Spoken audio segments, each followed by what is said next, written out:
Hello and welcome to Flippin Interviews on Flippin Through, the internet's #1 Mad Magazine review, news, and interview channel. It's official because I said so. I'm here with Bradford Smith, renowned Mad collector. Yep, I guess that title fits. Sure.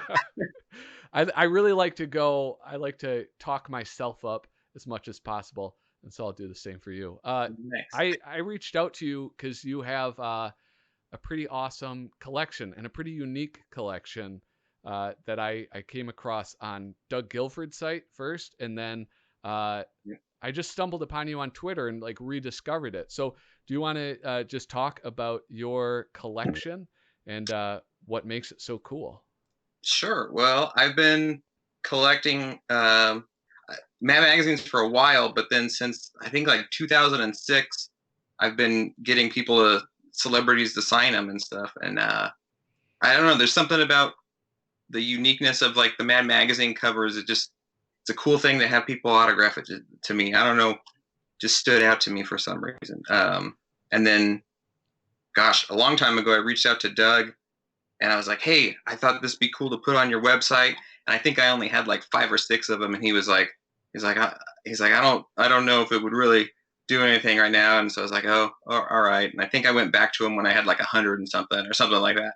Yeah. And now I've got a few pages I think on his website. I don't know.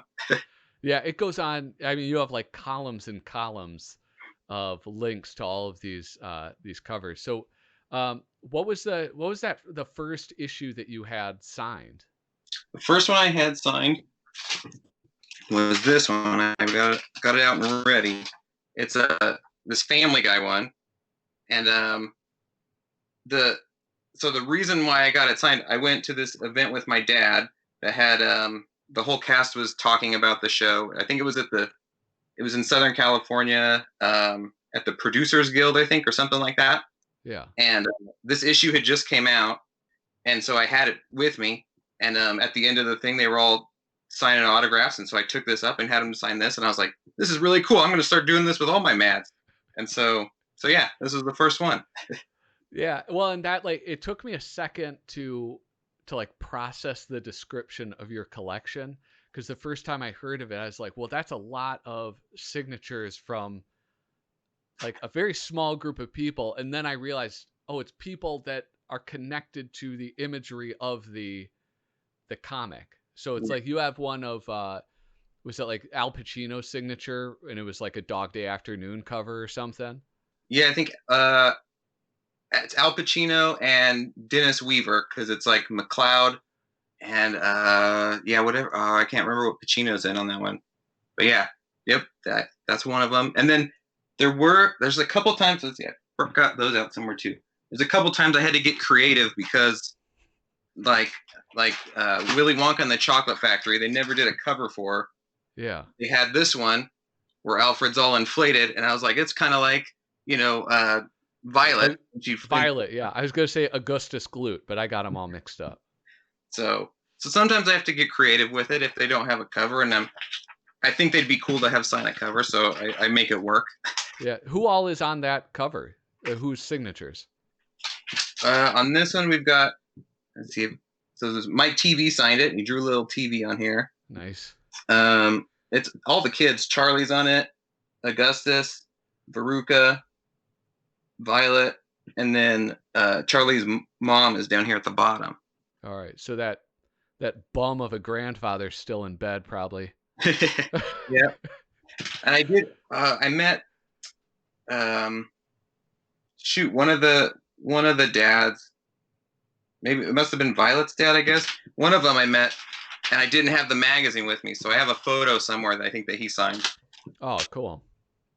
Like, what are people's reactions to you when you come up and present them with a Mad magazine to sign? Everybody's normally really excited to see a Mad magazine. One of the earliest ones I remember, Captain Lou Albano. I don't know how to pronounce his last name. The guy, he was Mario's voice for the Super Mario cartoons. Oh, yeah, yeah. And I had him sign the Mario Mad. And he's like, can I look at this? And I sat with him for a while, and he just sat there looking at the Mad magazine, looking through it. Susan Olsen, who played Cindy on the Brady Bunch, she talked to me for a while because she's like, oh, when I was little, she's like, I wanted to grow up and write for Mad Magazine. Like, that's what I wanted to do. Yeah. I was like, you were like on this hit TV show, and that's what you wanted to do. But yeah, everybody's genuinely like excited to see it. They normally, I'd say, probably like 80 to 90% of them want to like find themselves in the TV movie parody about their show or whatever that's in it. So there's normally it's been a little bit of time with them trying to find it. I'm like, here you go, here's where it is, and they'll read it and that kind of stuff. So yeah, it brings a good reaction and response from people normally. Yeah. It's it's interesting though, like what you were talking about with Cindy saying like, oh, I would like I wanted to work for Mad Magazine because like the cultural significance of Mad, I don't think it's any secret, has gone down. Like I was flipping through, I forget which issue, but there's a picture of, well, not I'm going to call them by their acting names, not their actual names, but Kirk and Spock. And they're reading. There's a picture that they took and submitted to the magazine of themselves, you know. So I think that there was somewhat of a badge of honor to be lampooned by Mad Magazine. Yeah, I love seeing those pictures because there's one with Jimi Hendrix, I think, has a Mad in a picture. Yeah, his is awesome because he has like a cigarette hanging out of his mouth and he's like reading it. There's like ladies behind him and stuff. Sign of the times. Yeah. It's just that one is just out of control. I loved it. So do you have an issue in your collection, in the signed collection, that you kind of cherish most? That's like, you know, the one you keep locked up, or that you're just like, man, that's a tough one. Gosh, there's a lot of them that mean a lot to me. So particularly ones that I had a harder time. Sorry, I'm out of the shot. oh, it's all right. I particularly like ones that were a lot harder for me to track down and Mm-hmm. get a hold of. Like for a long time, my favorite one was this one right here, Ringo. You know, signed the Beatles one. Yeah. And that one I was real excited about. And then I think not too long after that, he said he wasn't going to sign autographs anymore because it's like, I don't know why, but I was like, oh, I'm so glad I got that to him in time. Yeah. He made that kind of bizarre video where he was like, peace and love, peace and love. I'm not going to sign anything. Peace and love. Yeah. He's an interesting guy. My wife and I went to his Hollywood Star unveiling. So Mm-hmm. that was cool. Another one that I cherish a lot is Mel Brooks. Getting him to sign yeah. really cool. And this because he's actually on this cover. So I thought that was kind of neat because I think that I don't think they ever did.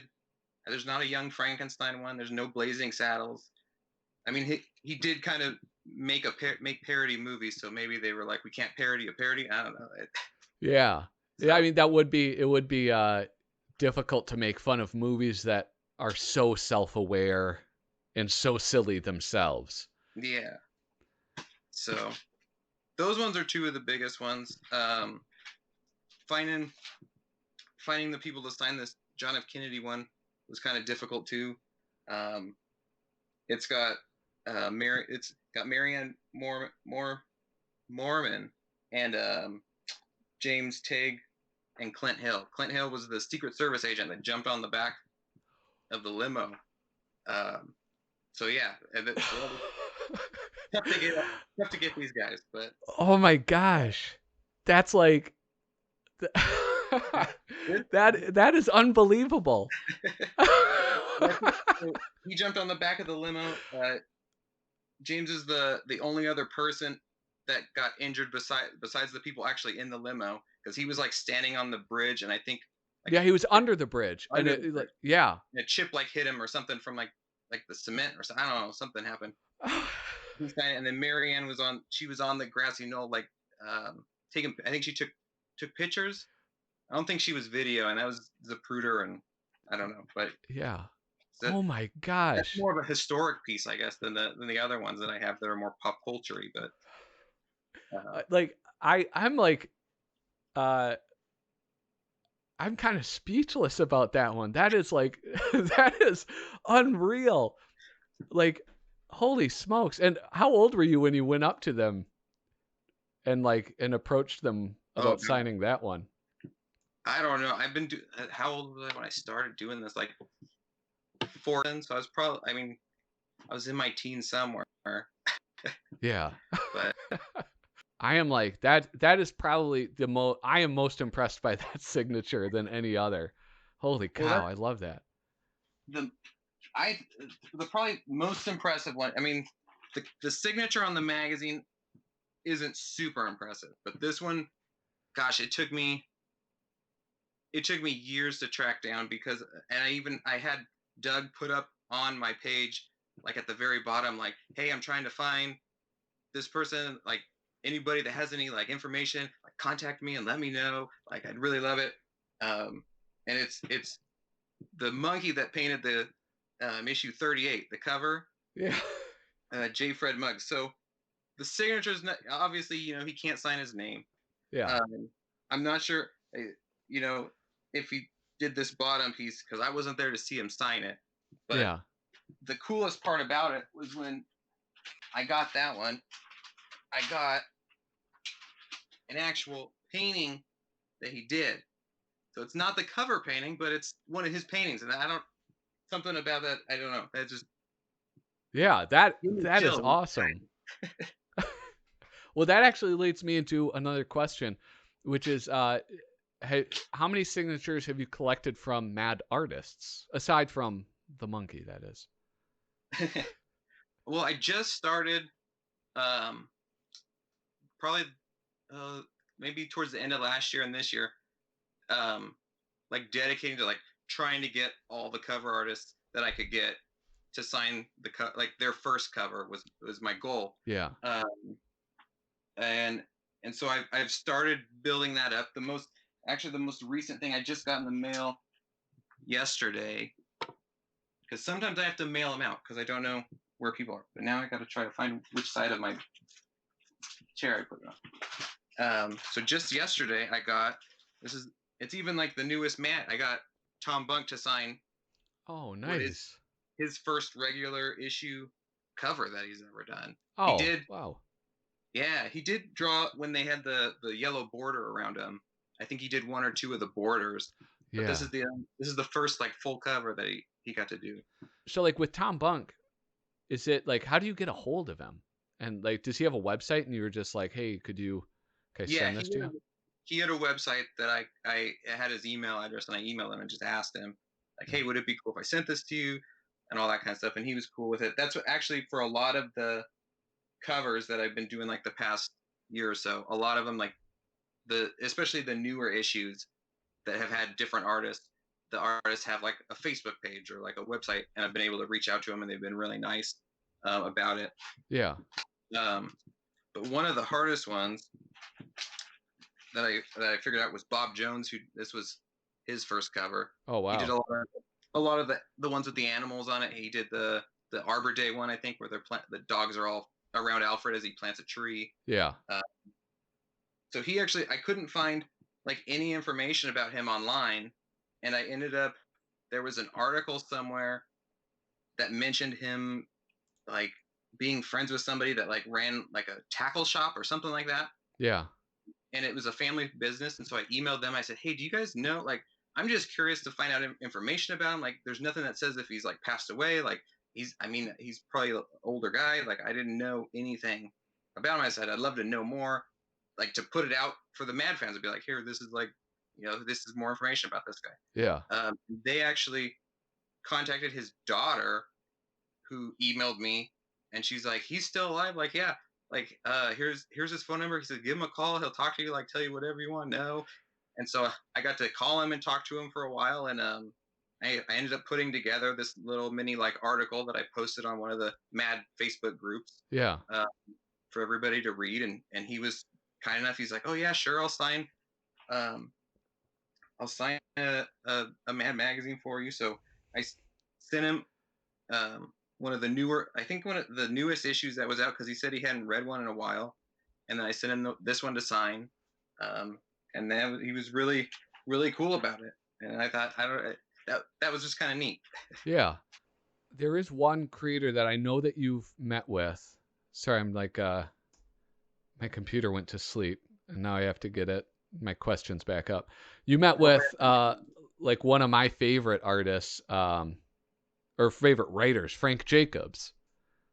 oh yeah, What was that like? that was pretty cool. That was because of Doug. Yeah. Um, we because I was going to school at Cal State Northridge down Southern California, and he wasn't living too far away at the time, and Alan Alan was shooting his documentary, Mhm. which they they're in post production, like they're getting really close to releasing that pretty soon. Yeah, I Uh, checked that out on your recommendation by the way. And okay, that looks amazing. Like they got a lot of cool interviews. they got a lot of people for that. It should be a really good. I'm really excited to see it Yeah. when it's finished. But yeah, so he was there shooting his interview with Frank, and I'd never met Doug in person, even though he had my page on there and we talked back and forth tons of times. So he was like, "Hey, I'm going to be down in your neck of the woods meeting with Frank Jacobs. Did you want to like come by and meet him and meet me and all this kind of stuff?" And I was like, of course I do." Um, so yeah, I went down and um, we talked for a little bit. I showed him my page on his computer or whatever, so he could see like what the other stuff that I had, and that's what he signed. I've got that one out. He signed my my issue number 100, Yeah. which at the time this is the 100th issue I got signed. Oh, So nice. once I got up to 99 issues, I was like, I need to hold off on anything else. I want to get the 100th issue signed, and it has to be by guys from Mad Magazine. It can't be anybody else. That wouldn't make sense. Yeah. So at the time, I had sent it to Dick DiBartolo and asked him like, "Hey, next time you go into the offices, do you think you could take this with you and just whoever is there, just have see if they'll sign it?" Um, that's how like John Ficarra is on here and Sam Viviano and a bunch of the guys who were just in the office that day all signed it. Yeah. And then Frank got to sign it when I got to meet him, so that was really cool. That's right. Did you get to chat with him at all? For a little bit, um, for a good portion of the time that I was there, I just watched him do the interview and watched him talk all about stuff, which was kind of cool. Yeah, Uh, yeah. but yeah, he has a ton he had a ton of magazines and stuff. I guess he was still getting like several copies. They'd send him like a bunch of copies of each new issue Oh, in the yeah. mail. Tons of issues of Mad in there and all the paperback books and um, he's a really nice guy. It's neat. Yeah. That's he's somebody that interests me just because he's I don't know, he was all of the stuff that he writes is like kind of highbrow and I mean you really got to if you don't know what he's referencing, you aren't going to get a lot of the jokes. And I like that he just never stopped doing that. It was it was never like, no, I'm not going to lower my standard. I am going to maintain the literary illusion for as long as I can. And it's because of that, just there's so much awesome work from him that like has withstood the test of time better than a lot of the other stuff. Yeah. Especially, um, the do you have a favorite Mad cover artist? Since you're in deep with these covers. Ooh, that's a tough one. Um, I mean, I always loved when Mort Drucker would do a cover because his art's just it's fantastic. Mm-hmm. Um, I'd say of all the usual gang of idiots, Jaffe's probably my favorite because he's hilarious. Just even now, he does. I think on his Instagram, he's got every once in a while he'll put a video or something. He's got such a funny perspective on just everything. Yeah. Uh, so the couple times he got to do a cover are really cool. I like those two. Um, yeah, I think any of the times the artists that didn't really get to do a cover finally like got one, like Sergio got, whenever he got one, Yeah. or Don Martin, those guys when they got a cover was those were cool. They always stood out. What did you think of the What did you think of the reboot? The Mad, when they moved over to California, started back at number 1. I I wasn't a big fan of renumbering everything because Yeah. like it's been 50 issues. Like what? I don't know. Something about that didn't sit great with me. But I mean, they for some reason they thought that was the right thing. I think the biggest thing that bothered me about it was just that none of the New York guys were going to be able to go because they were all set in New York. That's just where Mad's always been. So that seemed sad Yeah. to see them leave. Um, but I mean, reading it, I got it. They were definitely revamping, a lot of things about it, but at the same time, there were a bunch of homages. Like they definitely know Mad's history, and they knew, things to touch on. I think one of those first few had that like Riverdale parody that Tom did. Yeah. Yeah. The Also had, starchy. yeah, had the start. Yeah, Yeah. so they know um, the old stuff, and they know um, a way to kind of work it into what they're doing now. So it it's I've come around to it. I've Yeah. come around to it better than I thought I was going to when it was all announced and everything sounded terrible. Yeah. But now I realize it's not. They do a good job. Yeah. I thought he brought in some really cool people. Like there's Tammy Golden. She did the lighter side of, and I thought the Mm, lighter side of was good. It was like it was in the spirit of the Dave Berg strip. I mean, you can argue if it wasn't as good or not, but it certainly. I thought it was good. I thought it was a good homage to that. So yeah, yeah. It was a good new rendition of the lighter side, which went. I mean, that thing went on. Lighter side went on till what? Like, I mean, until he passed away, I think, right? Like, it was going on into maybe even the 2000s. I can't. At least the 90s. yeah. So I mean, Well, and then I they mean, just kept reprinting it. I yeah, think because then they did like the darker side of the lighter side of, which yeah, is like I think in poor taste a little bit. yeah. But if you had the power to make creative decisions at Mad Magazine, I was gonna say what is one thing you would do, but like what is something you would want to do? You don't have to limit yourself to one. Oh man. I mean, I would love it if it came back to once a month. That'd be awesome. Mm-hmm.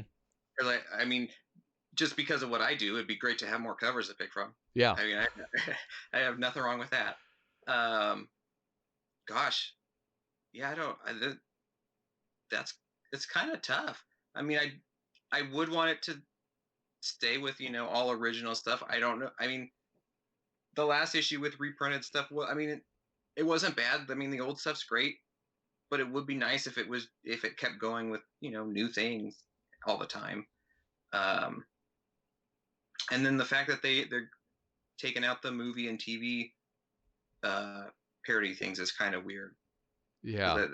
that's like a staple of the magazine was that they did those movie and TV parodies. But I mean, I do get it, I guess, since it's hard to stay up to date and current when it's every other month that the magazine's coming out. You got to have time to watch the movie, and by the time the magazine's out, the movie was out 2 months ago. Like I get it. I mean, makes Yeah. sense. Well, and there's some, I mean, like I remember even when it was monthly, sometimes they would come out with a movie parody and it was like it's like that came out in June and it's October right now. How far behind are they or how far ahead are they working on stuff? That Yeah, yeah, I think. Oh, I think it would be cool if they kept doing movie and TV parodies, but maybe instead of trying to be, the stuff that just came out, they did like what they did a few issues ago, where they did like a Christmas story. It's like a movie that they never did, but it's a movie that everybody knows. And I think there's probably a good portion, there's probably a good chunk of movies like that they never parodied that people, are aware of and would be funny to see. yeah, that's I love that idea. That is like I didn't realize that they only recently did that um Christmas Story one. That's like a Yeah, great idea because I mean, like there are the perennial movies that are just have been and always will be popular. It's one of the things I've noticed with like the the videos I do reviewing the magazines, um, is like sometimes they bring up these shows where it's like, who the hell ever heard of this show? It's like some nursing show from 1963 that ran for a half of a season, and they were like, yes, let's let's roast this.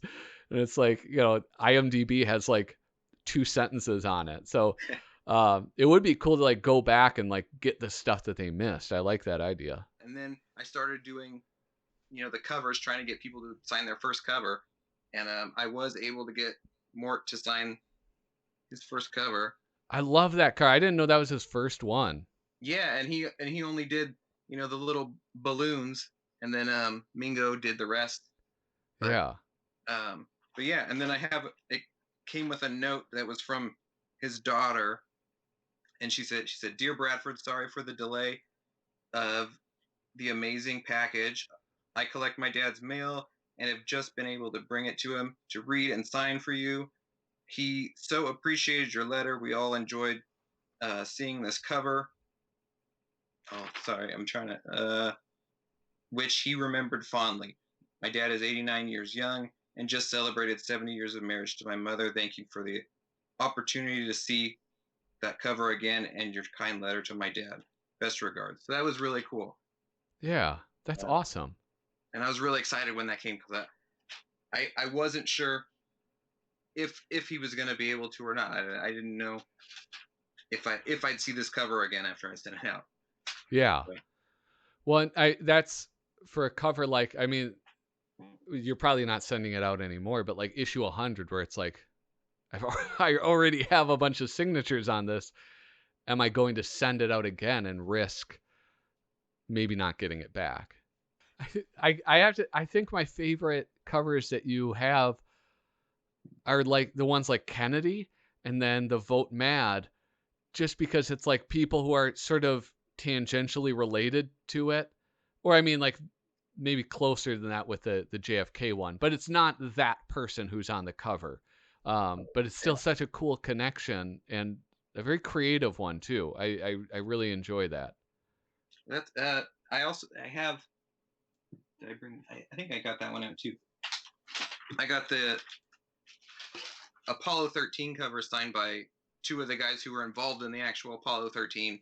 Oh, nice. Not the astronauts themselves, but Eugene Krantz and shoot, I forgot the other guy's name. But they were on the ground, and they were the guys that helped, figure out all that kind of stuff. So that one was cool to get both of those guys. Yeah, absolutely.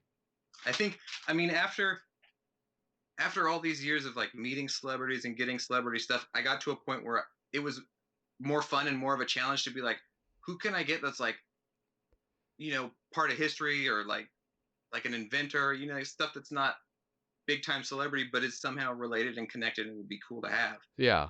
I know what you got to do then? Just because this one's handy. Do you remember that movie Drumline with Nick Cannon? Yeah. You got to get him to sign this one. Good try. No. I think that'd be a good one. What issue number is that? That's 51. That's a Kelly Freas cover. Okay, so that wouldn't be my oldest one, because I did send out 31, which has Mount Rushmore on it. Yeah. But that one went out to the grandson of the guy who was in charge of designing and having it carved. Yeah. God, it's like this collection is so unique.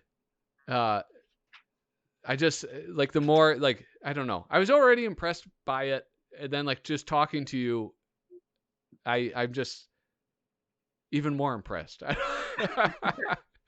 thanks. I mean, I got tons that I could go on with for days about all the different ones. It's fun for me because it just becomes more and more of a challenge. I feel like the more that I get. Yeah. It's like who isn't on one of these? Who do I need to get now? Like it's closing in. I'm closing in that window of people that I haven't gotten, which is kind of fun. Yeah. So as far as your Mad collection goes, like my collection overall is I want to get the complete run of magazines and comics. I want one through present day. And I pick up stuff along the way, like those paperbacks. I got too many of those, and a bunch of super specials and all of that. But my main focus is that the complete set of magazines and comics. Are you doing anything like that, or are you just focused on this like cool, very cool signature project that you have? Well, when it started out that I was trying to get all the whole regular issue run. Mm-hmm. And then I started doing this, getting signatures, which made it complicated because it was like I don't have like just an issue that I can just like pull out and really read, because I want to make sure like I don't mess the signatures up on these ones, keep them nice. So a couple of years ago, somebody who had posted on Facebook somewhere that they had their collection for sale, that they had been collecting for years. I found out that he actually lived in my hometown, like not too far from where my parents were, and I was like, I'll take the whole thing if I I'll come by and get the whole thing if that's okay. And so I got his whole collection. It wasn't everything, but Yeah. that did help a lot in putting me in a position of having, at least now I have like a signed copy and at least one other copy of these things, and then ones that I don't have signed, I have two copies of now. So like Nice. I can like use one to get signed somewhere. Yeah. Uh, but the oldest one I have right now is, sorry, I'm looking at the side. I have all of them they're all in long boxes on the shelf to my side over here. So the oldest one I have is number 10. Nice. And then I have a subscription, so I've been keeping up to date as best I can, with those. Yeah. Uh, Uh, well, Bradford, I gotta get going, but I thank you so much for taking the time to chat with me. This is like really a lot of fun. no, And if you would be willing to, I would love to just sit down and talk mad with you again sometime in the future, man. sure. I mean, I'm open, and I mean for the next, I don't know how long I'm going to be available, just hanging out at the house. But Yeah. sure, yeah, it was nice to talk to you. It was great. Yeah. All right. Excellent. Well, thank you. And thank you so much for watching. Follow Bradford on Twitter because he posts these awesome covers on a near daily basis, right? Yeah, Yeah. I think I've been doing about every day. Yeah. Yeah. So give him a follow at Madford and Smith on Twitter. And with that, thank you so much for watching and toodaloo.